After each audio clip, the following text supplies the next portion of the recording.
Welcome बच्चों आज 11 तारीख हो गई है और 11 तारीख में आज आपका जो टॉपिक है नेक्स्ट चलेगा। इस टॉपिक में आपका टॉपिक है कण के परिवर्ती त्वरण का व्यंजक। ठीक है।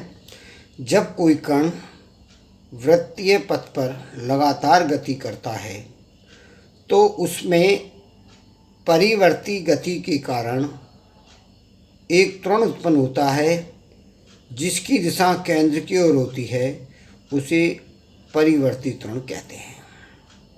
ठीक।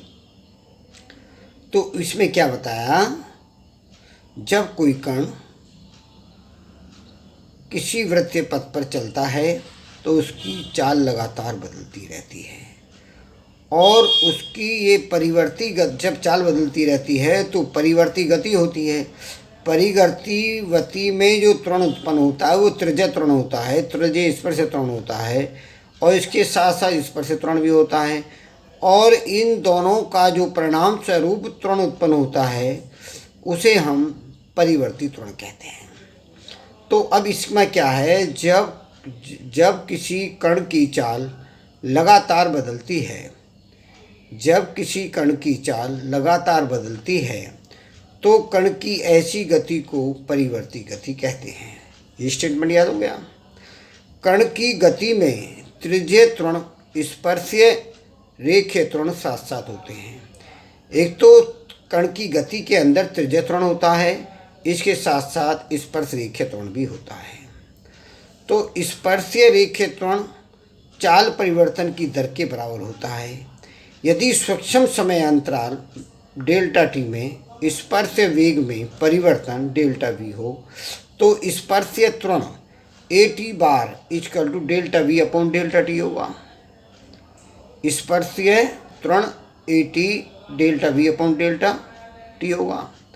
तो इसे हम औसत त्वरण हटा करके स्पर्शीय त्वरण कर दें तो लिमिट लेनी पड़ेगी। अगर हम इसको औसत को हटाना है तो लिमिट लेनी पड़ेगी। Limit tends delta t tends to 0 delta v upon delta t. इसे हम शॉर्ट में भी लिखेंगे तो ए टी बराबर d v upon d t, इसी को लिख सकते हैं शॉर्ट में। ये परिभाषा है। अब हम ये देखते हैं कि इसमें जो हमने दी है परिभाषा, जो इसमें दी है, इसमें ये बात मान कर के हम चलें कि जो है कि रेखीय त्वरण त्रिज्या के अनुदिश लगता है तो इसे ही हम त्रिज्य त्वरण भी कहते हैं। जो रेखीय त्वरण होता है त्रिज्या के अनुदिश होता है तो इसे ही हम त्रिज्य त्वरण भी कहते हैं। यदि वृत्तीय गति की त्रिज्या r तथा वेग v हो तो त्रिज्य त्वरण कितना होगा, a r equal to v square upon r square होगा, वी स्क्वायर अपॉन आर। क्योंकि ये दोनों परस्पर लंबवत होते हैं, ए टी ए आर परस्पर लंबवत हैं, इसलिए इसका स्क्वायर प्लस इसका स्क्वायर का स्क्वायर रूट होता है, इसलिए हम इसे परिवर्ती त्वरण भी कहते हैं। इसमें मैं आपको एक बार और बता दूं, जो हमारा परिवर्ती त्वरण होता है वो इस तरीके से,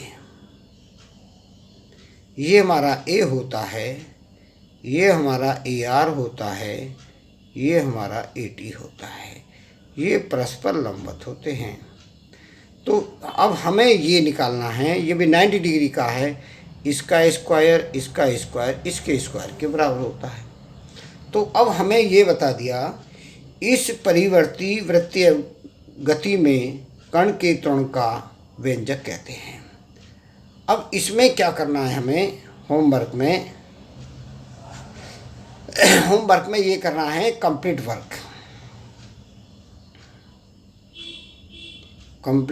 वर्क करना है। तो दूसरा लर्न, इसे याद करो। जब ये दोनों काम करेंगे तब आपसे आगे मुलाकात होगी, आगे चलेंगे। आज के लिए इतना ही काफ़ी है, बाकी कल आपके लिए स्टार्ट होगा।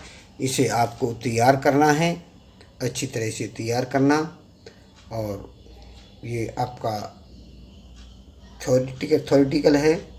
इसे आज में से आराम से याद कर लोगे और यथासमय कल आपका स्टार्ट